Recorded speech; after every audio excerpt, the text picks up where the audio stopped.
Welcome to episode 2 of the Dunk Dynasty podcast. The boys are back. A little bit of success in that first one, so we decided we're going to run it again. Here again, myself, Panache and Yashanu. Here, Eddie Mac, Ethan McDonald, the Christchurch man. Living his life down there, representing us, and obviously the man up here, Tauranga, the big earner, the big money maker with the mullet. He's the one who carries us with the good looks. Trey Mitchell. We're back again rolling. We missed out a little bit last week, a little bit of action. We were away making a bit of bets down at the races here in Hamilton. But we recovered mentally and physically, and we're back in action. How are we doing, fellas? Yeah, well, fucking spectacular. I mean, we had a lovely weekend at the races, won a bit of money, had a bit of fun.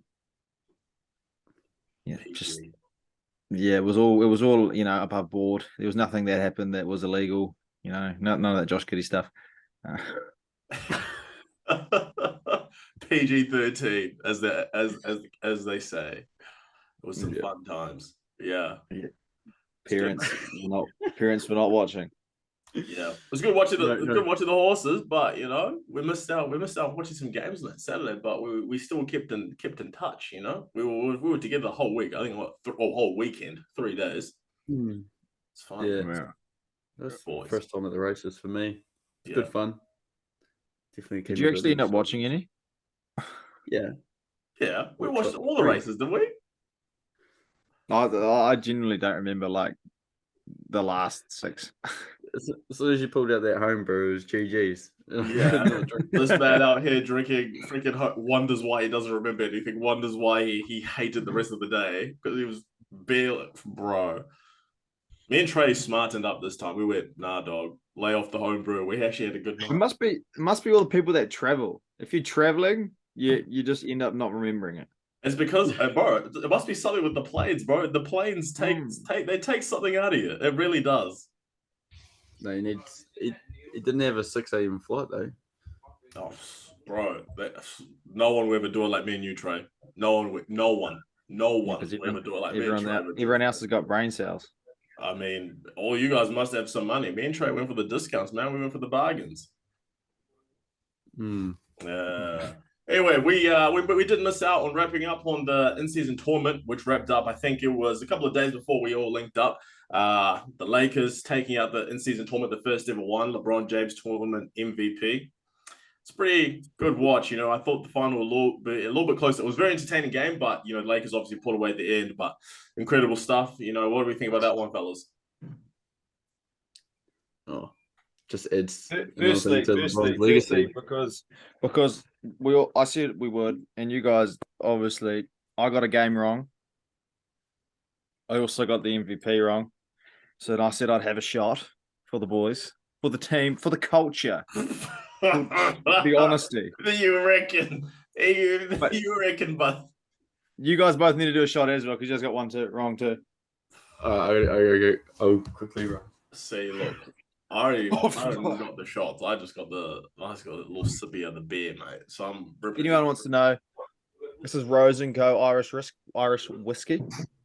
Had one shot and I'm already hammered. Lovely stuff, really smooth. Does burn your throat a little bit, but that's normal. See, this is something. See, that's what I'm saying. Like, I'll have my beers, my whole shot. You have a Jaeger. I got a 1.75 liter bottle of Jaeger. So, what you're gonna represent that as your whole shot? Hey. Is that gonna be a whole shot? No, I got a little wee cute shot glass here. Oh my lord! Oh my god! Can't really see how he's through out of screen. Imagine just pour the whole glass. Oh, this is like 3 times the size of a shot glass. Yeah, I can actually see. No, I'm being serious. I can actually see that. Yeah, it's quite big. We are on audio. We need to remember that, so no one can actually see you guys taking these shots. That's why I said. That's why I said the bottle brand. That's why I said the bottle brand. Everyone knows. Well, you were just drinking the most disgusting beer on the planet. What do you mean? Represent Waikato Draft, man. I'm in Waikato land. Of course, I've got to have Waikato Draft. Come on, man. People in Waikato don't drink Waikato Draft. Like you're the only one that does. They drink Spades. No, they actually do. I just got. I got a free box of it, so I was like, you know what, it's Christmas time. You know why it was free? What, have you had your shot? You know why it was free? Yeah, I know why it was free. I actually do know why it was free because it's like the worst tasting beer. Not even like it is the worst tasting beer. Oh wow! But I mean, what was your predictions, Trey? Who did you have in the final? You had Bucks and Lakers, or who'd you have? You both had Bucks and Lakers, and I had Pacers and Pellies. Hey, but I had LeBronto, LeBronto MVP. I think I had Halliburton. Halliburton didn't even show up in the first half. He had to wait till the fourth.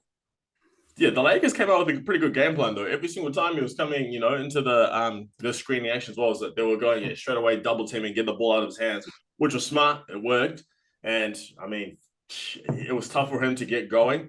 Eventually, he started getting going third quarter, fourth quarter. But yeah, they kind of had him, good defensive game plan by Darvin Ham. But what I thought made the difference was really the Lakers' work that they did on the interior in the beginning of the game. It was like Ethan would know this because with American football, it's almost like when you have a team that's really good at running the ball, you just go run, you run, and eventually they start to break down. That's when it opens up the passing lanes. I thought that's what the Lakers did. They just were real physical with the Pacers, forced the Pacers to get into foul trouble. Miles Turner barely played because he was in foul trouble. They just went to the inside. Then eventually, it's almost like the Pacers got worn out and the Lakers took over in the fourth quarter, ran away with it. Well, they also played differently to start the game as well. They started playing through LeBron rather than trying to run through D'Angelo. They're playing straight through LeBron the entire time, so he was in the game early because he had, I forget how many points he had in the first quarter, but he was going off. And then they decided to get AD back in the game. Then AD, does what AD needs to do, and it's like, okay, well, if those two are going to do what they need to do, then everyone else just works off the back. Like Austin Reeves, like, why is he not starting over Taurean Prince? Anyway, I digress. You can't have all your best players on the starting lineup. That's why. Well, I feel like you definitely can. No, because remember at the start of the season they were running Austin Reeves in that starting lineup with AD, LeBron, and them, and they were awful defensively. They were awful. And I think it works better for him to be six-man because it allows him. Well, I don't know. I forget how the rotation works, but yeah, he comes in and he goes straight into becoming that. He plays with Rui and that, and yeah. So it's almost like he's got his own team to handle with. Whereas he's mixing with AD and LeBron. I don't think offensively they still have their struggles trying to get a balance. It's better for them to close than be together in that beginning of the game, I think. So I like him coming off the bench when LeBron goes. I like him coming on the court when LeBron goes to the bench because it means that they don't lose that scoring punch or they don't lose any sort of creativity. Yeah. You see a lot of teams, they'll start like all their best players and then one will go off at like 7 minutes left in the quarter and the other one will play till like 2 minutes left and then they'll swap for each other and stuff like that. Yeah. Because you always got to have at least a star on the court. Otherwise it's just G League basketball, isn't it? Yeah. 100%. So the Pistons and the Wizards can't do that. Is that what you're trying to say? Because they got one good play. No, the Pistons are in a league of their own, mate. How about with the in-season tournament? What do you reckon? Like, I mean, obviously the Lakers just raised the banner up in the arena. Like, does it seem like it actually means anything? Because I mean, I've been, slandering the tournament, not slandering the tournament, but like slandering putting up a banner because I just think you're glorifying playing hard in the regular season. I don't think it should add to anyone's legacy. I don't think it does anything. Like, we're giving credit for playing hard in the regular season. Come on, man. MJ never would have.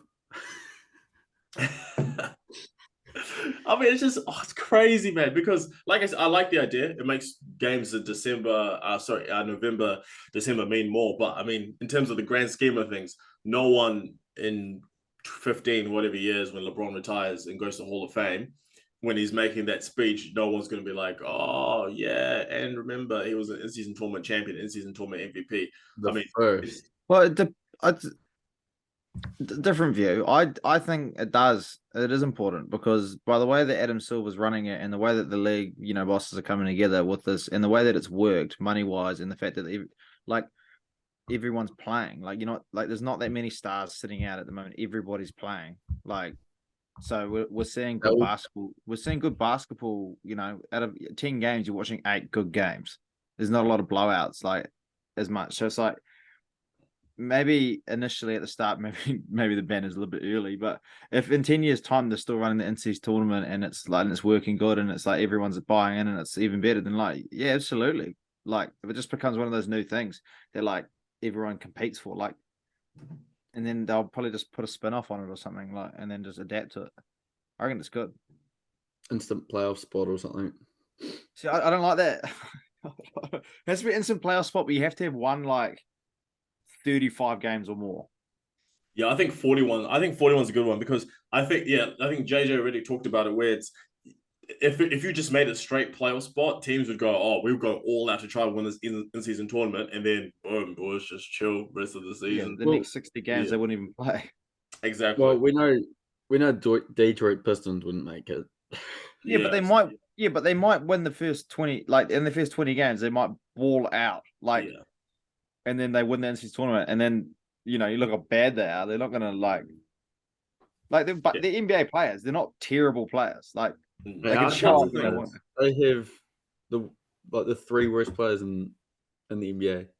But if you think about the in-season tournament, it's like a one game. It's one-off game. So which is what makes it more impressive. Once they got to that quarterfinal stage, that the Pacers, Lakers were able to do what they did and get to the final. Especially, I mean, you got to show up for each. But the Lakers, I think, which we'll talk about a little bit later on, have struggled following the in-season tournament. I think the Pacers, they've kind of Pacers lost 4 in a row.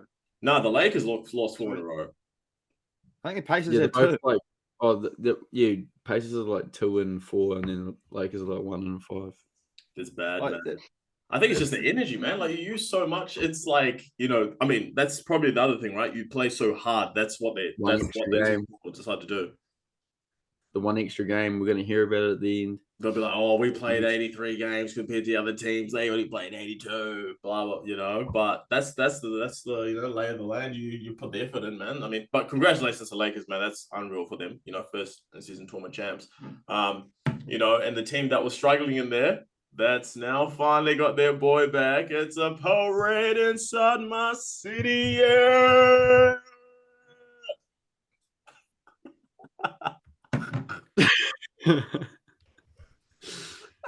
Yeah, Ja Morant.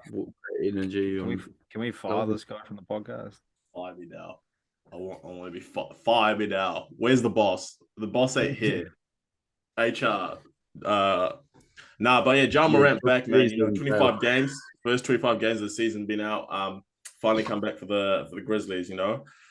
First game back. 34 points, I believe that it was, 8 assists, and then obviously the game winner heard around the world. I mean, he told everyone, he kept the receipts after the game. I mean, he looks good. It's only one game, but he looks good. Cool 12, mate. Cool 12. You forget how explosive that guy is. Like, wow. I was like, and that last shot especially, like he comes in, pop, spin in the air, and I'm like, how did he get there? My eyes didn't even move that fast. Holy. The Pelicans gave each other high fives trying to guard him.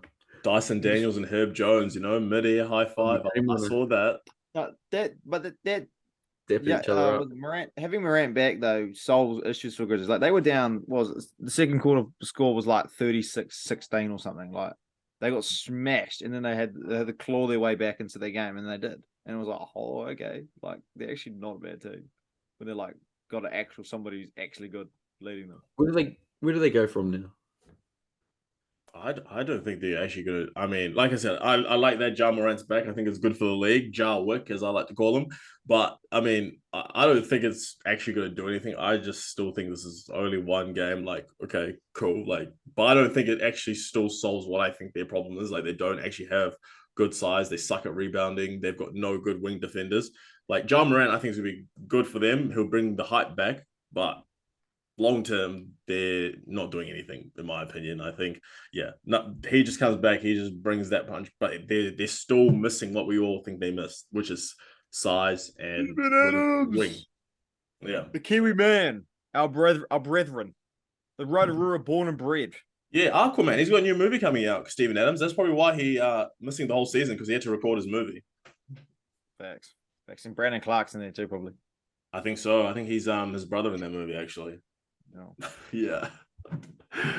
the Grizzlies, I don't know what they do. I mean, it's what 26 games now, so 56 games to go. I mean, you're playing 12 games under 500, trying to claw that back. I mean, I heard a lot of people already saying, "Oh, they're gonna make it into the play-in now that they've got Ja back." I'm like, brother, you realize that's 56 games to make it to the play-in. You're almost having to go 40-16. Well, come on, bro, that's not happening. Let's be realistic. Look, the Grizzlies aren't making the playoffs. No chance. I just don't believe it. Who's got better odds? The Grizzlies or the Pistons winning a game before the new year? What do you mean? The Grizzlies, of course. The Pistons are horrific. No, I mean the Grizzlies making the playoffs or the Pistons winning a game before the new year. The Grizzlies making the playoffs over the Pistons. The Pistons are so bad. They are like the Pistons are quite the possibly worst. They are the worst basketball team I've seen in years. We'll get to the Pistons. Don't worry. Be patient. I know you guys hate on the Pistons so much. We'll get to the Pistons. Don't worry. We all hate them as much as you two do. I probably hate them. You're a self-proclaimed Pistons fan from now. Yeah, that's true. Yeah, that's true. I did say I was going to be a Pistons fan once LeBron retired, but that's neither over there.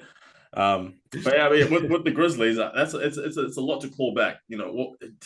Does anyone actually out of us three, do any of us have them making play-in or playoffs? And if they do make the play-in, do you have them ultimately qualifying to go into playoffs? I'm checking the standings. Who have they got to get over? 56 games, 56, 55 games is a lot of games to play. That's a lot of games to play. But as you said, they've got to win. Like, realistically, to make the play-in, they have to win at least 36. Nah. You might have to win more. I think you might have to win more, especially this year. Pretty solid. Maybe 38, 39 probably. And so that means they have to win another 32 games. And so they can lose what? 24? Yeah. That's actually realistic. I'm not gonna maybe. So yeah, that's close. But then they've also got to bet on the fact that some of those other sides that aren't performing at the moment are gonna drop off. Like the Pellies that are in 10th, or the Lakers are gonna drop off. They're betting on those sides to lose games. Yeah. The Warriors are in 11th. Warriors aren't even in top 10. Warriors got their own issues. Yeah, but that's the thing, right? Like that, it's so stacked that I struggle to see how they can make it, especially because when they play these teams, if I'm a wing player, one of the good, let's say for example, if I'm LeBron, KD, Kawhi, I know that I'm going to score 30, 35 points because who's guarding me? Zaire Williams, no, Desmond Bain. No, Marcus Smart. The Teenage Mutant Ninja Turtle is Marcus. Where's Marcus? He's still here. I don't even know. And plus, when he comes back, he's a good defender. But I mean, he's what 6'4". He's not a wing defender. And they're going to try play him as a 3 that's guarding the other team's best player. Which I mean, that works if you're playing against a best player who's a smaller guy. But against the guys in the West, those guys are massive. Imagine playing against the Clippers. He has to go against Harden. Kawhi and PG, what are you gonna do, bro? You have to go against LeBron when you play the Lakers. What are you gonna do, bro? You have to play against Luka. What are you gonna do, bro? You're getting cooked every time. And I don't think you can play Ja and Marcus Smart at the same time, can you? No, because Marcus Smart's I don't think he's a good off-ball player, right? No, Ja needs a ball in his hand 24/7. It's and I think it's the best part actually. To be fair, with Ja coming back, is that it takes the pressure off Desmond Bain to be Desmond Bain again. Because he was carrying the ball a bit more and playing with it. That's not Desmond Bain. Just give him the ball in some bit of space and see what he does with it. And that's good for the Grizzlies. It'll be interesting to see. Because there's, as we've always seen for the last, 100 years, that there's always going to be a situation where a team turns it on later or a team falls off.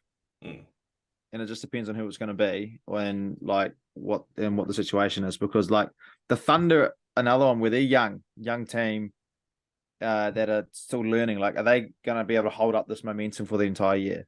No, that's true. That's true.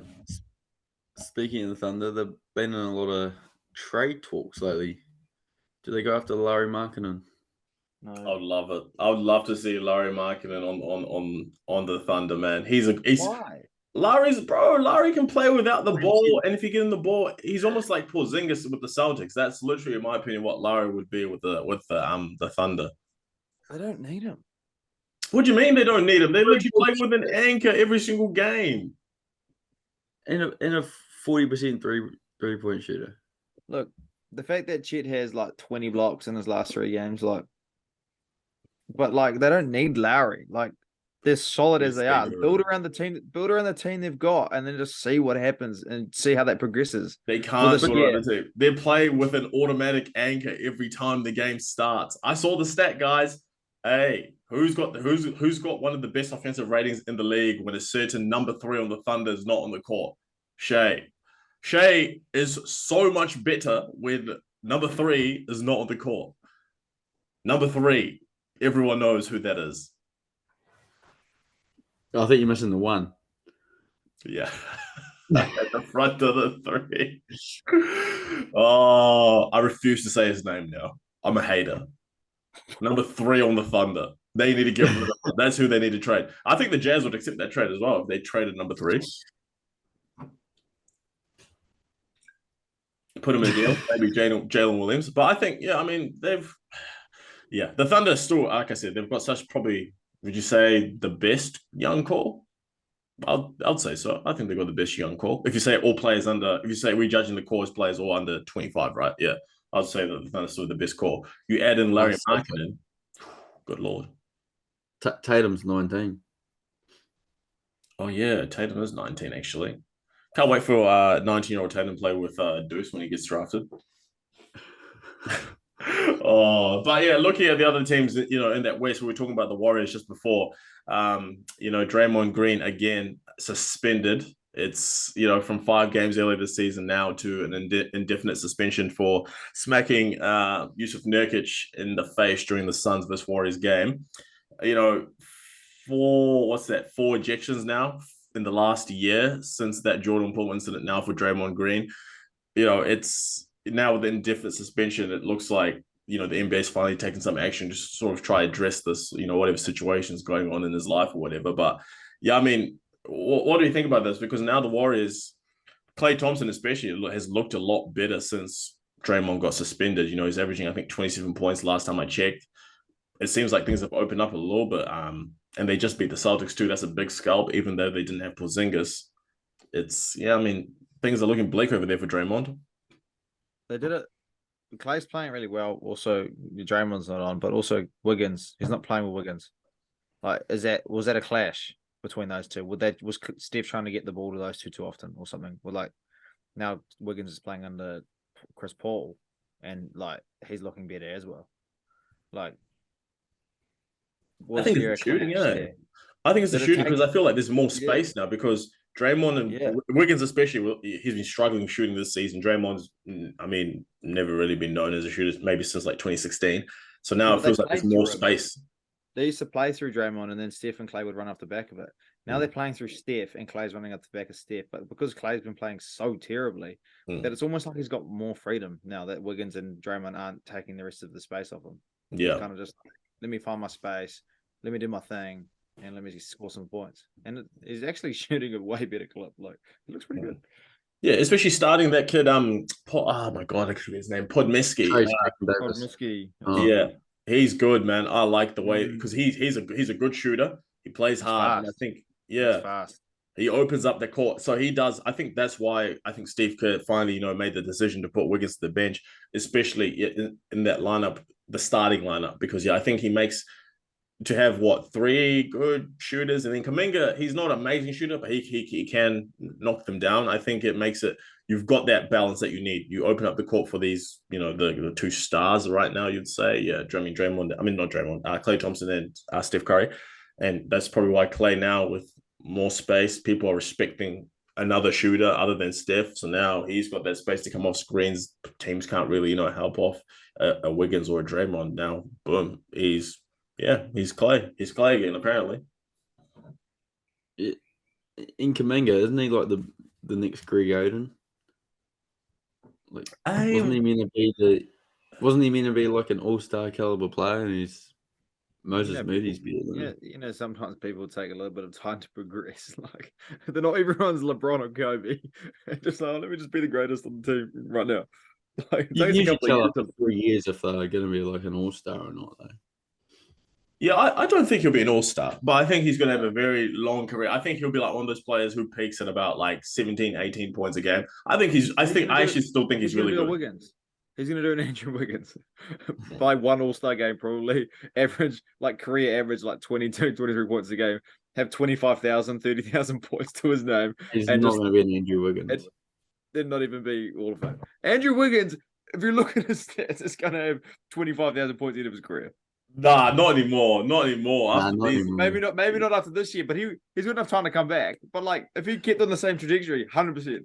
Yeah, if he had stayed playing on like pretty average teams, he would have definitely got to like 20,000 points. But now that he's on quality teams, but I mean, I feel bad for Andrew Wiggins. Yeah, I mean, he's went from key championship piece to now he's sort of falling off a little bit. That he's been struggling. So I hope he gets back on track because man, I do love Andrew Wiggins. Killing it. The Bucks they're finding the form. The teams that I was, talking smack about. But like I said, I still talk smack about Bucks because I know the Bucks ain't going to do nothing when the playoffs come, so it's all right with me. But they're playing well right now. Oh, Dame's been popping. Yeah, Dame's been filling in because Giannis hasn't been scoring the same. He's kind of just been like dishing out like a Jokic last week or anything. Yeah, and Dame's was getting all the points. So is he like what's the new what did you just say? He scored 64. Okay. Other than that game, his last couple of games, his last game he had like 11, 16, and 15. Like, come on, Giannis is getting 11 points. It's a buzzing with that team, mate. Let's not talk about Giannis' 64 game. That 64-point game was ridiculous. Against the Pacers, have had 3 50-point games on them this season. Yeah, I mean, if I'm two of them have been Giannis. If I'm a wing player, I want to play the Pacers at this point. I think Giannis was just mad that they knocked him out of the in-season tournament. That he was just like so triggered that he just wanted to blast the brakes off them. That next game's going to be good. There's a rivalry building there. That next game's going to be good. Yeah, I'm keen to see it. I mean, it's a one-way rivalry because I think that the Bucks are going to beat the brakes off them if they play in the playoffs. But, I'm taking the over. Yeah, I'm taking the over every single time. Oh yeah, every time I'm taking that over, man. I mean, that the Pacers are one of the teams that we talk along with, the Thunder, the Wolves, and the Magic in terms of the teams that have got a lot of potential that we're looking at the moment. The Pacers, I think. The reason I struggle to get behind the cause with the Pacers is because, like I said, this offensive revolution can only take you so far. For example, in the NFL, there was a team that was known as the greatest show on turf. Yeah, they won a Super Bowl. They were so entertaining. But when the wheels started to fall off, when the teams realized they could play no defense at all and you could beat them, it's like, brother, like you guys need to play some defense, bro. Like, please. Your strategy can't just be, well, the sooner they score, the sooner we get the ball back. And if we score more threes than them, we're going to win the game. Like, bro, that works in the regular season when teams aren't going all out sometimes. In the playoffs, they're getting bounced in freaking 5 games. Obi Toppin, what the worst? What are you drinking now? The worst defender in the NBA, Obi Toppin. You got the worst defensive rating. He had the funniest in-season game. Like he had the Pacers' first 7 points or something. I think he finished with 10 points for the game. Man, Obi Toppin. I mean, it's that team, bro. Please, Miles Ted. I almost feel so bad for him because he's actually a pretty decent defender, and he has to play with these perimeter guys who literally are just like, well, if we get blown by, we'll get the ball back sooner, so it's okay. Play Obi Toppin is Mac McClung with a contract. But I think I low-key think Obi Toppin can shoot the ball better than Mac McClung. I'm not gonna lie to you. Can't dunk like Mac McClung though. He's going to the dunk contest.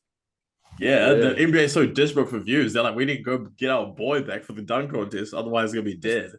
Just throw Levine and Gordon back in there and let's just see what happens. Oh, Levine, Imagine like a Levine, Gordon, Zion, and like Ja, like all in their prime, dunking on each other. Like, oh, Levine's going to be the first free agent to compete in the dunk contest. Yeah, and Zion Williams is going to be the first Weight Watchers ambassador to compete in the dunk contest. Ambassador starts with an A. Don't ever disrespect me like that. you disrespected yourself by literally mucking up English. Like, WWE. To get that reference, you have to go back to episode 1. So if you don't watch episode 1, you just don't know. You don't understand the humor. But yeah, no, even looking at the Orlando Magic, now that they got Wendell Carter Jr. just came back today. I mean, it's time to fill their roster back out. I mean, it was only, I think it was just him who had been missing for a while, but it's nice to see them, complete again as such. But I think they've done a pretty good job, and I hope they hold, because I think it's good to see another young team sort of make their way up, especially, we see it on the other side in the West with the Wolves. So now to actually have another team on the East as well, kind of doing the same, rising up. I think it's good for the NBA, good for the league to go outside of, just these normal superstars like the Giannis on the Bucks and Embiid on the Sixers. These teams we've seen for like the last maybe 4 or 5 years being the same at the top. And now we've got a new fresh blood. I think it's good. The Magic, hopefully they can keep this grind and rise, keep going. we're going to see a couple of new teams in the playoffs this year, do you think, in the second round, maybe? I think it'll be good for the league, man. I think, especially if a team like the Wolves can make it on the West, it will be good. Yeah. But man, I think hopping, bro. I just don't think the Wolves are playing well, and I agree with that. The Wolves are playing well, but if you put the Wolves, okay, I'm going to use the Clippers as an example, but you use, and coming down to the end of the match, you have Harden, PG, Kawhi, Terrence Mann, Norman Powell against Cat, Gobert, and Naz Reid. Like, you think those 3 big guys are going to run out to the perimeter to stop a 3 ball every single position? No, they can't even stop him. He had 51 on their fucking forehead today. Like, I don't think I don't think the Wolves have got enough ability to go small enough to match these other teams that have just got way too skilled in other positions. And then we move on to Emacs boys, the Blippers, the Clippers. They've been on one ever since. I think they've just had that switch up. We talked about it last week, and they've kind of continued on that buzz. James Harden has been on one. He's literally said, "F Daryl Morey, I'm here, buddy. I'm here. I'm gonna show you why I deserve that money." Look. Okay, let's be realistic. Kawhi Leonard's playing like an MVP. James Harden's playing like an MVP. And I know you hate Paul George, but Paul George has been playing like an MVP. The other day, we played the Pacers and we dropped 150. Those 3 guys combined had 90 plus. Doesn't count. Playing the Pacers, I will continue to stand on this hill. We played the Knicks. The Knicks. The game before that dropped 144. Okay, I'll give you that one. That counts. That counts. Yeah, that counts. I don't think Knicks are one of the best defensive ratings in the NBA, to be honest. Oh, well, not anymore, man. Clippers tore them to pieces. But the Clippers, the team chemistry looks on point. I think maybe it's because all 4, that entire core 4 are all from, LA. I think maybe they're all from Southern California. I mean, whatever. San Diego or whatever. Do you reckon they will just live with each other or something? And they just bro, they must do, because the way that they all kind of they look like they're vibing on the bench. I've been seeing these clips of them, even when during the games, the camera pans to them. The last few games they've been blowing teams out. They all end up step back. Where he did something, and then you see Kawhi with a big ass laugh, and he's holding up. I was I've never seen Kawhi do that. That's what I'm saying. I think it's because these guys, because Kawhi and Harden have been friends. From what I've heard before. So now it's they're all playing together. They all look like they're enjoying it. They're enjoying themselves. Maybe it's like I said, maybe it's because of their home. They're all at home, because they're all from LA. They're just loving being at home with family. Then they're around these guys that they've probably seen around playing in the high school scene or whatever scene together around LA, and they just look like they're loving life and loving basketball right now, man. They look good. They look really good, and they're starting to click together. Maybe it's because the team chemistry is helping that out, but they're starting to really click, and they're looking dangerous. I heard they got spotted. Harden and Kawhi got spotted at the Rippers. Together. Really? Does it really surprise you? Nah. Seeing James Harden at the Strippers. No, but you remember there was that clip of Kawhi when they were in Miami, Kawhi. and he was there as well. They're like, Kawhi's got to get out and have some fun too, man. Hey, he's a fun guy. He's a fun guy. Yeah. But like, it looks like they all connect onto different things, right? Like they all say Kawhi is the funniest, even though he's like on surface. From what we see, he looks like he's the quietest, but they look. I do enjoy watching it, man. That Paul George was it podcast where he's talking about? They all got it in our head. Hey man, we all got an air ball. That's basketball. Basketball. See. But it's fun to watch, man. Like, yeah, I mean, yeah. All the things I was saying about them defensively, they are starting to piece it together. Like, but I still hold it on. Like I said, I've seen all these guys be good in the regular season. Number 1 defensive rating last 10 games. Yeah, but like I said, I've seen all these guys perform in the regular season, except for Kawhi. Yeah, everyone else hasn't done it in the playoffs. So they're all going to be healthy. Like Paul George is the only one that's missed games. He's missed 2, and that's in the last couple of games. Otherwise, everyone's healthy. Yeah, Kawhi hasn't missed a game yet. That's like the longest since I think of his career, right? The longest streak he's had. Yeah. I think it's officially now the longest streak of continuous games since not his career, but since 2016 2017, I think. Yeah, it's almost like I don't know whether he's healthy. He's definitely healthy. He's load managing the fourth quarter because we've blown teams out by so much. Yeah, basically. But I also think it's because he's finally really, if you're being serious, like it's actually the first time that he's been properly no injuries, everything's good, his quad's good. He had that surgery last year, I think, on his meniscus after that, or during the Sun series, but he missed the rest of the Sun series. So he's actually, this is Kawhi, he's healthy again. He wants a super max because don't you have to make an all NBA team to get the super max? Yeah. And you got to play 65 games. You can tell me right now. You can tell me right now that Kawhi's not in the running for MVP. Oh no! See, this is what you do. This is what you do all the time. No, he's been the best player in the league the last 3 weeks. In what league? Embiid left the chat. What the Southern California? If you're talking about Kawhi's been getting 30 a game. Is Joel Embiid dead? Okay, did Joel Embiid die? Joel Embiid, nah, it's Kawhi.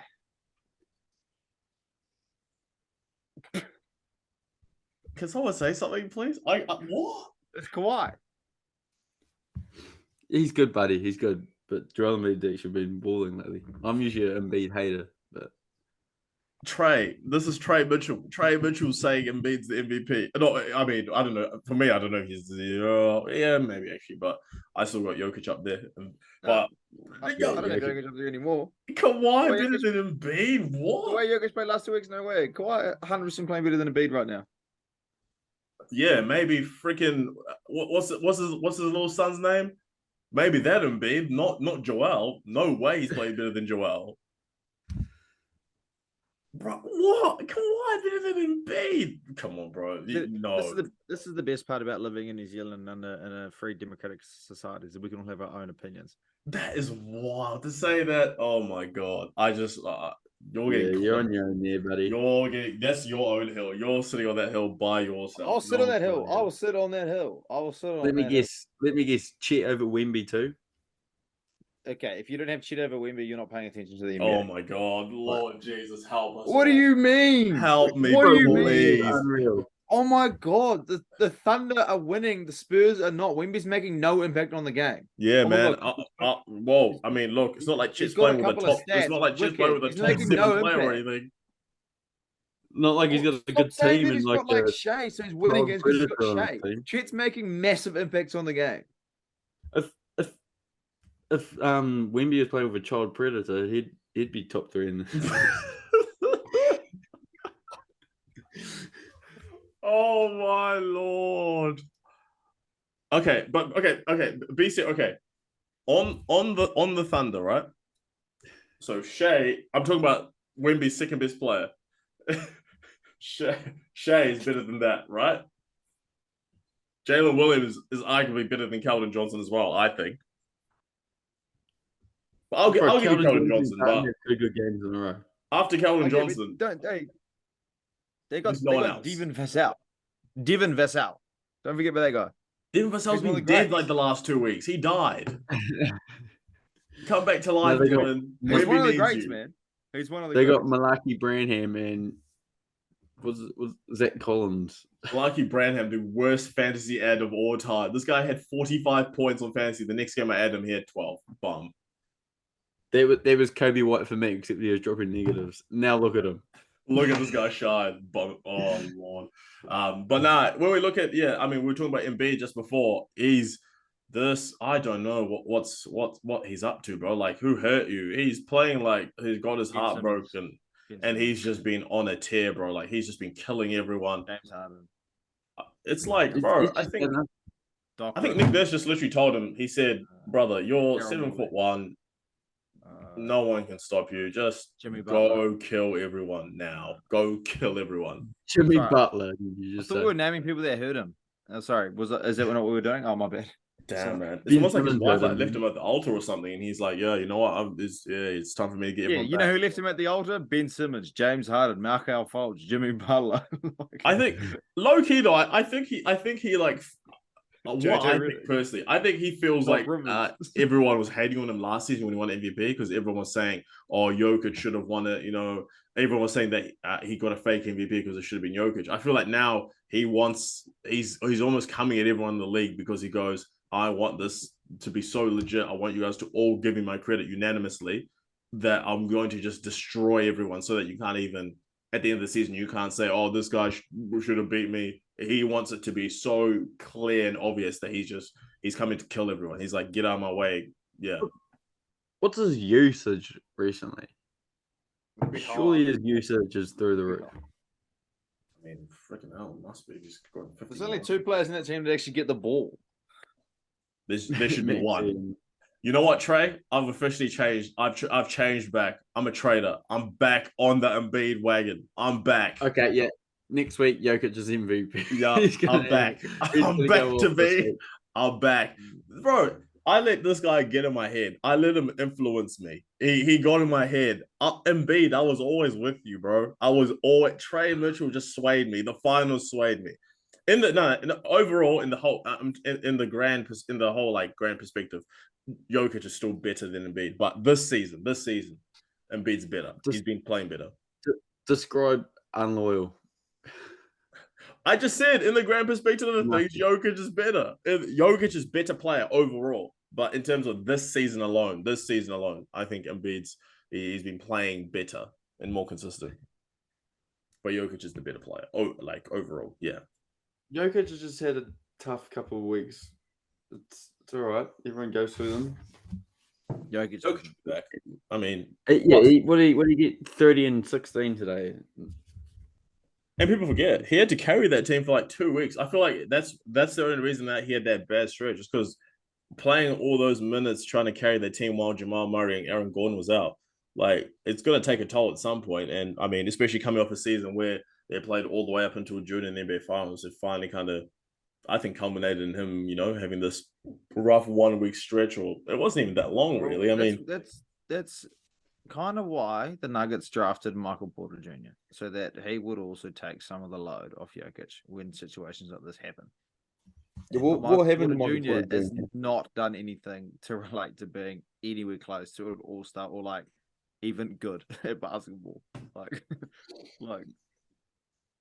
He had a good start. He had a good start to the season, but he's just fallen away. Like it's just I'll go back and be the 7th best player in the Nuggets behind DeAndre Jordan. Like I need some consistency from Michael Porter, honestly. Oh man. And then you look at what you say, sorry, Trey? Their bench just isn't really playing that well, are they? It's pretty average bench, man. Yeah. It was bound to happen though, because they've been playing so many minutes trying to fill in for starters that they're just like eventually just going to run out of juice because that bench is old. They were good 2015. I still think they'll be good. I think, like I said, I just think they're going through a struggle patch. Like they're still my title favorite. Like they're struggling, but in my opinion, I still think they're the number. Like they're the team to beat. Still, There's only one person in the NBA or that played today, anyways. That was in the NBA in 2015. who? LeBron? Reggie Jackson. DeAndre Jordan? They didn't play today. Oh, sad reacts. Well, that's a bit rough, isn't it? Oh, Yeah, you why mean is for the DJ Nuggets? Why is DJ not playing, man? He's the best player. Don't even Where's start DJ this. Augustine, who retired. Oh man. And then now, I know this is a topic that you fellas have been looking forward to so much since you guys. We want to talk about the scum of the NBA, the bottom of the barrel, the absolute filth, We've already spoken about Josh Giddey. the dirt.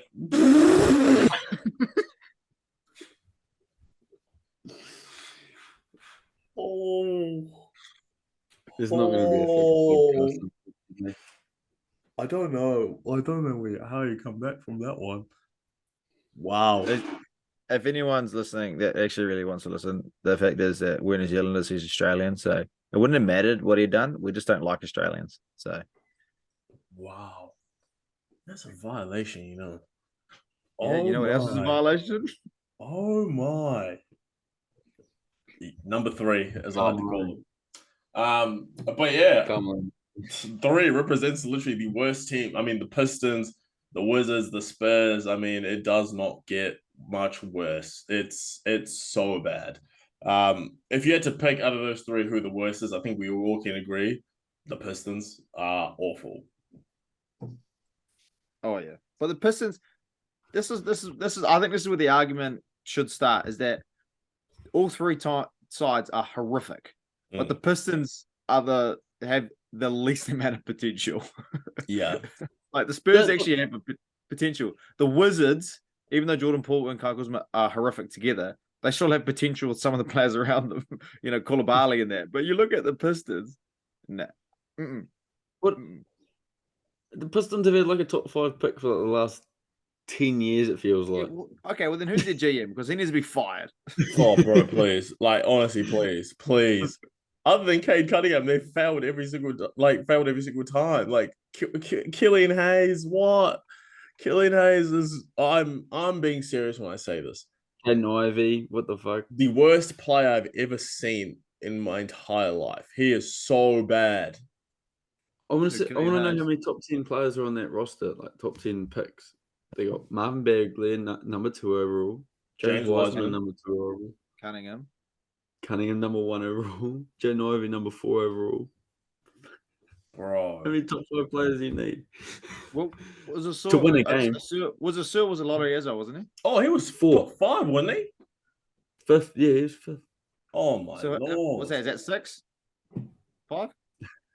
That's a starting lineup, bro. I don't know what, like, bro. I feel like Monty Williams. Bro, we need to have a conversation about Monty Williams being probably the most overrated coach in NBA history. Oh my, he's bad. Because that team has done they've not improved a lick, bro. Like, come on, you won 2 games, man. Like, what are you doing here?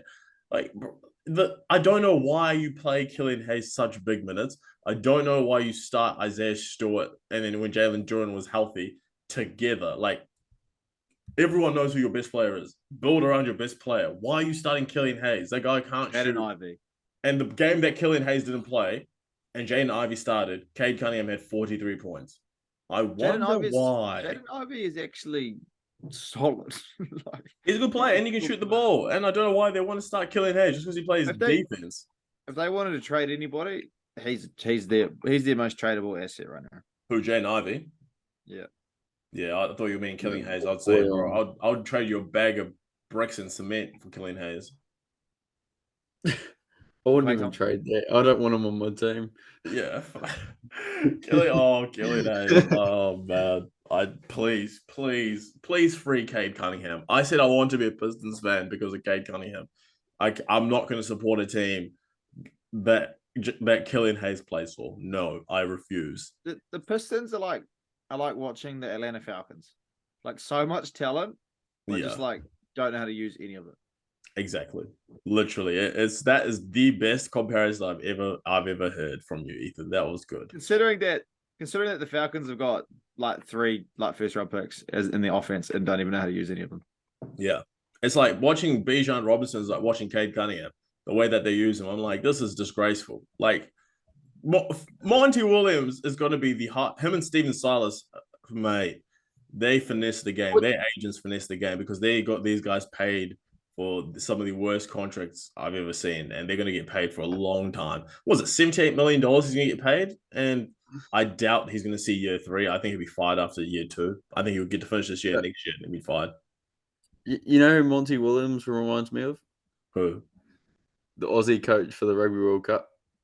Oh, Eddie Jones. Eddie Jones. Literally. Oh, let's not take your best player. Eddie Jones was funny though. That what happened there, right? Where he's like, "Oh no, I didn't have an interview with them or whatever," and it's like, "You did. He left and signs a contract. Gone. Signs a 5-year deal, ruins Australian rugby, and then just like, I'm out of there. Back to Japan."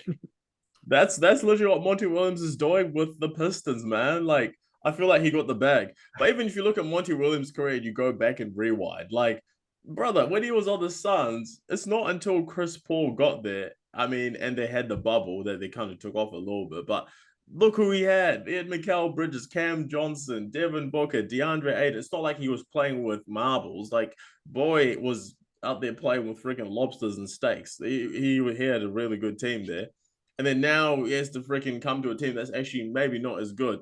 And we're actually seeing that he lacks as a coach that can develop talent. He needs guys who are the big wigs. And for some reason, he's so hell-bent on giving Killian Hayes minutes. Like, no, stop it.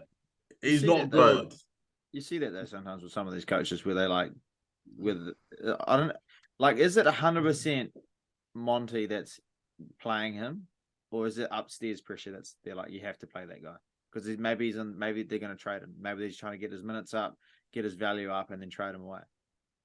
Who's going to trade for a player that hasn't won a game since October? Just teams that need certain amounts of depth in their like rotation just in case. Like that they're perfectly fine without Killian Hayes, and they know it.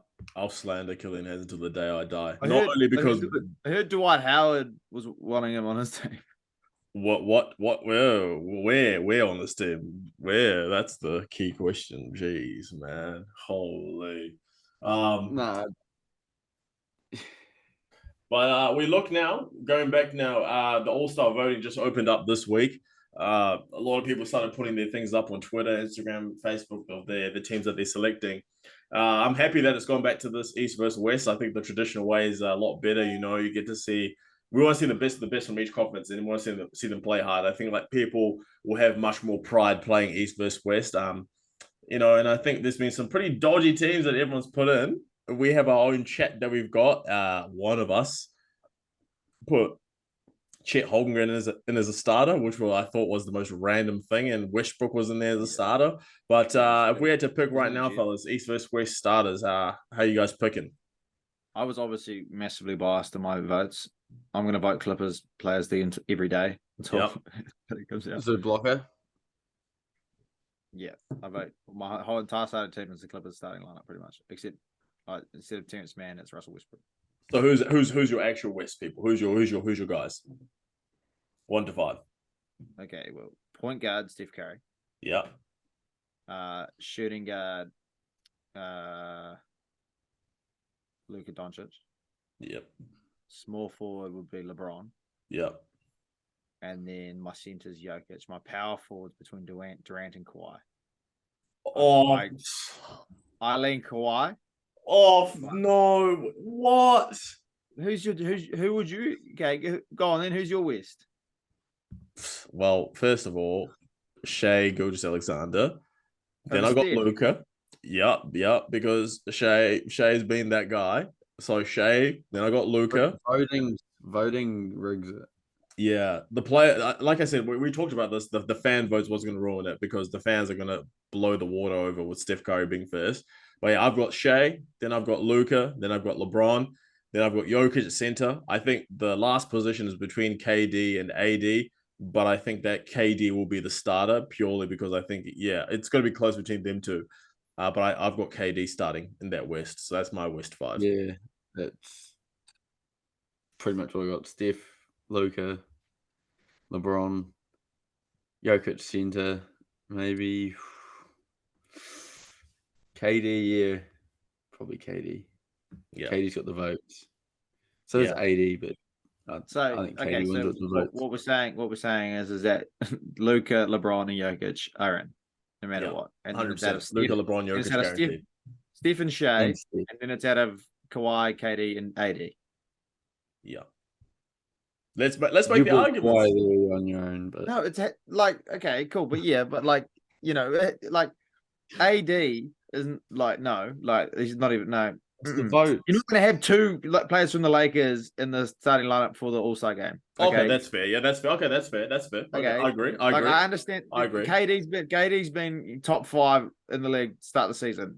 Yeah. Like he's been balling out. So I agree with the KD stat. Kawhi started slow, but now Kawhi's coming into this like absolute pristine, back to retro type stuff. 30, 35 and 5, 36 and 6, whatever it is. So, I reckon they're on par at the moment, playing-wise. You could say that you'd vote for KD because he's done it for a longer period to start the season. But I reckon it's close between those two. What I'll say is that because we know how the voting works, right? So it's going to be, how much is it? It's fans is 50%, right? Players 25, coaches 25. So if you're thinking about it, so fan vote, KD is going to beat them all. That's not a question. Is media not a thing anymore? Oh, sorry, no. Is it not? Who's it? 50% is fans. Yeah. We know that, right? Yeah. And then it's 25 player, then 25 media. Is that how it goes? Something like that, yeah. Or coaches or something. I don't think the players do the starters. I think the players do the bench, don't they? It might be. But if we go down the assumption of the fans, right, being 50%, KD, in my opinion, I think he beats those. KD's been captain before, so we know that he's going to beat them in the fan vote easily. It's not going to be. Yeah. It's not going to be close at all. So KD's already number 1 right there. Who do we think? So it comes down to AD and Kawhi, who comes second and third. I think AD being in LA, they're both in LA, but I think AD being more of a Kawhi makes it, but PG doesn't. Into the All-Star teams, or even on the bench. Yeah, into the All-Star, into the All-Star team. Yeah, well, you got Anthony Edwards, you got Shea, you got. Devin Booker will make it for some reason. Yeah, De'Aaron Fox. Yeah, Fox. De'Aaron Fox. Yeah, that's true. Maybe even Larry Markkinen. Nah, he hasn't played enough. He hasn't played enough. He actually has been injured quite a bit recently, eh? Yeah, I like Larry, but I think he's going to get hard done by because he's just missed a lot. I feel like the Rockets have to get one player because the Rockets have played well, so I think they'll definitely give the Rockets one player. What, Fred VanVleet? No, I said one. Either Şengün or VanVleet, in my opinion. I think one of them has to make it. Me personally, I mean, just the way that Cat will make it. Was that? T-Wolves would definitely have 2 All-Stars. Cat will make it. Yeah, they'll have Cat and AD, yeah, because Cat's been balling. Yeah, so I think it's gonna be hard to get a second Clippers player. If I had to put a second one, I'd probably actually put Harden. I'd put Harden over PG, me personally. If the Clippers get a second. Yeah, I don't know. It's tough. It's tough because I think all 3 are playing really well. Harden gets the votes. Yeah, I don't want to get the votes either, but I don't think you have a second Clippers player. Just be Kawhi, and that'd probably be it. But then, for the rest of them as well, it'll be tough to put. I think it depends on where the Lakers are, whether AD gets in or not. AD will get in. He'll get in on the bench. If the Lakers keep going downhill the way they're going, why would he'll make it? AD will make the bench. He won't be a starter. Even if he's not a starter, he'll definitely make the bench without a doubt. And then we go to the East, or you want to say West? Before that, Nuggets though. Jokic. Is Jamal Murray eligible? No, he's only played fucking 5 games. He missed the whole of November. Yeah, and I think they just don't have the stats. Outside of Jokic, I don't think anyone none of these other guys are actually good. I mean, I won't say good enough, but they don't have the stats or star power to make it into an all-star team. I think Jokic clearly is the only all-star on that team. Well, Jokic is only going to start center for the all-star game for the next 2 years until Şengün comes of age. Don't do that. Please don't do that. Don't ever say no. No. Well, on to the East. East. I think this was the one that will cause some problems maybe for us because I think we're gonna be all over the place here.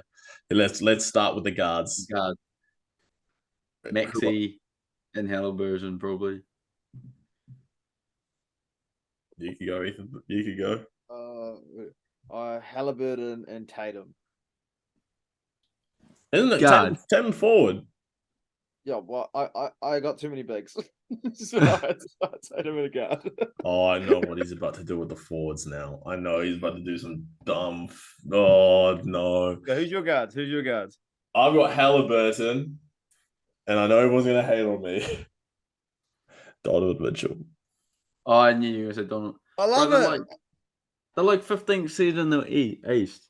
Oh, well, it's not his. Now. Well, no, they're not actually. They're not 15th seed. They play well. Nah, Donovan Mitchell, I think, might be hurt because his ability to start might be hurt because he has been hurt as well, like a little bit. I think he's missed a few games.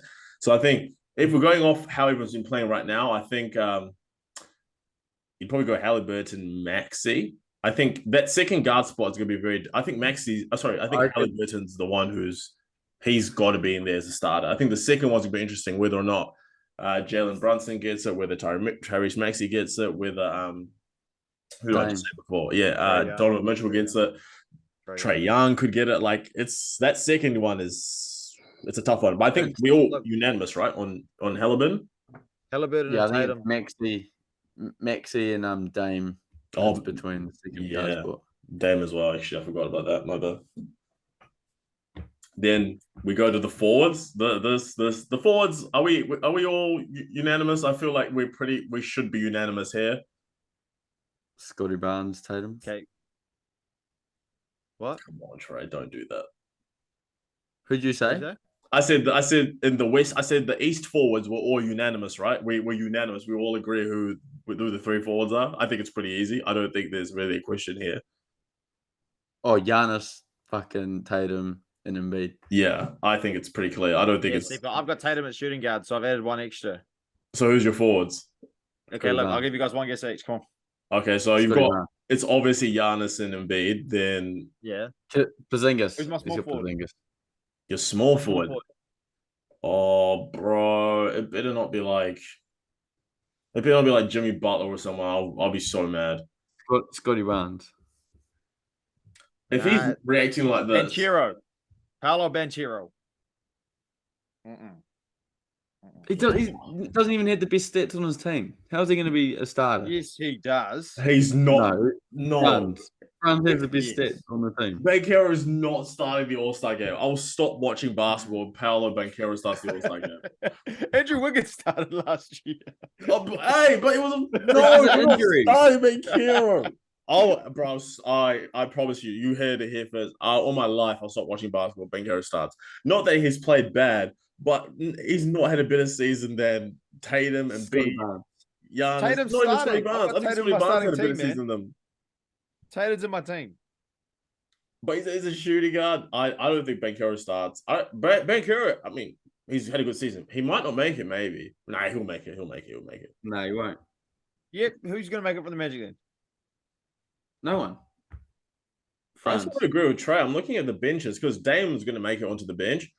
If Maxey doesn't start, he'll make it on the bench. Scotty Barnes will make it on the bench. Brunson.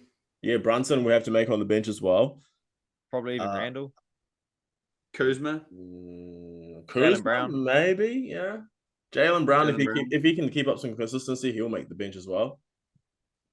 Tyler Hero.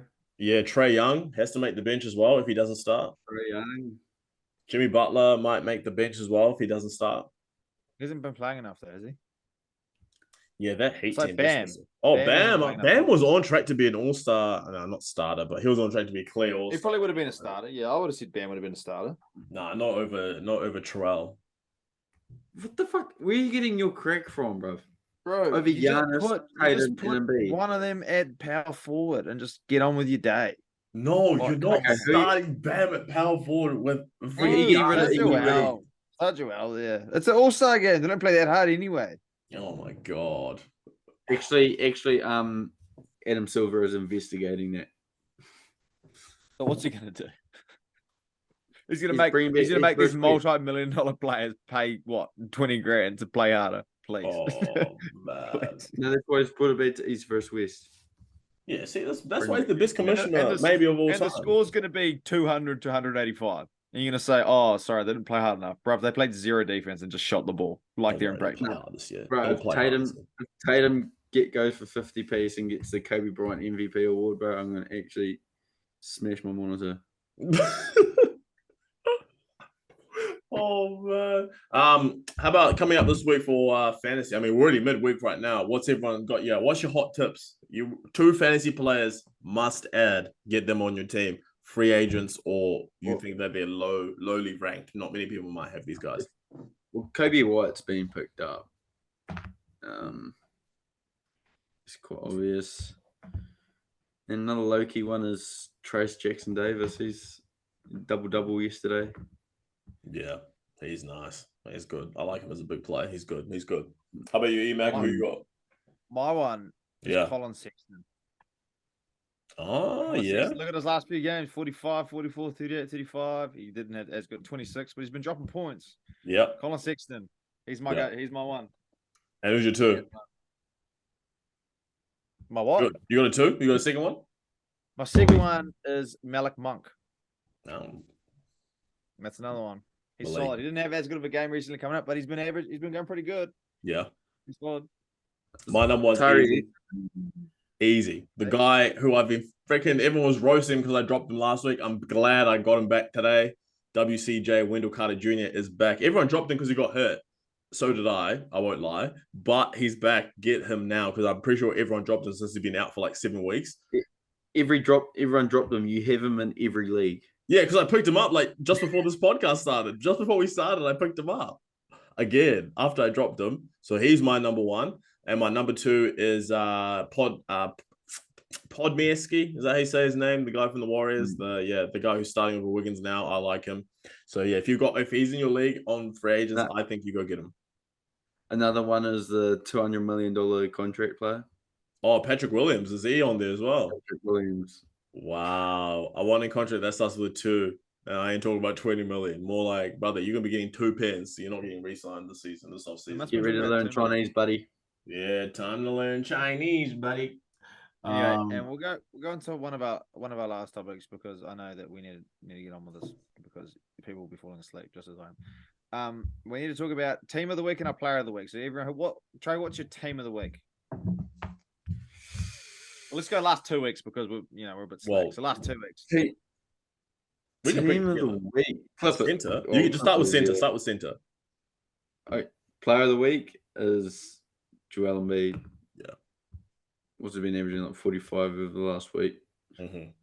He knows. This man's a cultured man. He knows. Power forward. Yeah. Oh, no, you go. Unanimous on Joel Embiid, I think. Yeah, we're all unanimous on Joel. Luka Donny got to be in there, right? He's been on one. Power forward. Curry got injured? No. Oh, we're going power forward. We're going power forward. Oh, I thought we were just scoring in the win as we went. Shut your ass, Trey. Wow, that's crazy. Power forward. I'm going Paolo Banchero. No. Probably Giannis. I don't know. I'll take Giannis as well. After that 64 bag. Yeah, and he had a triple-double as well. I got Giannis too. Yeah. I think it's where the disagreements might start. It's small forward. Small forward is the claw. Come on. Maybe for you, but not for me. Yeah. Give me a K. Give me a D. K. D. Are you actually mentally unsound right now? Yeah. KD for me, it's small forward. I got KD. Yeah. I can understand Kawhi, but I've got KD. And at the 2. Okay. The Claws last games: 31-4-3, 27-8-2, 36-7-4, 28-2-1, 30-10-5. Like, please tell me those are not stats. What's KD's last 5 games? What is it? KD had 40 yesterday. That's all I'll say. KD had 40. KD's last games 27, 6 and 4, 29, 3 and 6, 28, 5 and 5, 44 and 5. They're pretty similar. Has 40. to be quiet. KD. Clippers are on a 9-game win streak. Come on, it's Clippers. Yeah, I don't mind that. I don't mind that. KD of the claw. I don't mind it. At the 2, who we got? Not Steph. Nah, I mean Doncic probably at the 2. Yeah, Doncic. You're gonna put Donnie at the 2. No, those are gonna be fascinating. No, at the main guard. I got my one. I think I'm good to go. I got my the superstar of my fantasy team, SGA. Shai Gilge. Mm. Mine's slightly different. I got the Aaron Fox, yeah. Oh, yeah, I don't mind that. I don't mind it. Foxy! All right, Shagger. Wait, did we pick anybody from the West there? Oh, no, Embiid's the only one from the East. Yeah. No, we had Giannis. Oh, yeah. Giannis. I was like... Yeah. But we represented well. And I think we all agree player of the week, Joel Embiid. Yeah. That's cool. Yeah. Damn. Well, that's a wrap up, fellas. Episode 2 in the books, Dunk Dynasty podcast. You know, we made it back-to-back weeks. It took us a while to record the second episode, but we got there in the end, and boom, we're gonna be back out on Spotify, Apple Music, Google Podcasts, anywhere you can get a podcast. We are gonna be there or try and be there, so you guys all get to listen to what's going to be the number 1 podcast, not only in New Zealand but in the world. So signing out, the fellas are out. We'll catch you next week, and everyone have a Merry Christmas, and we'll see you again next week after the Christmas Day games. Peace. See you later. Yeah.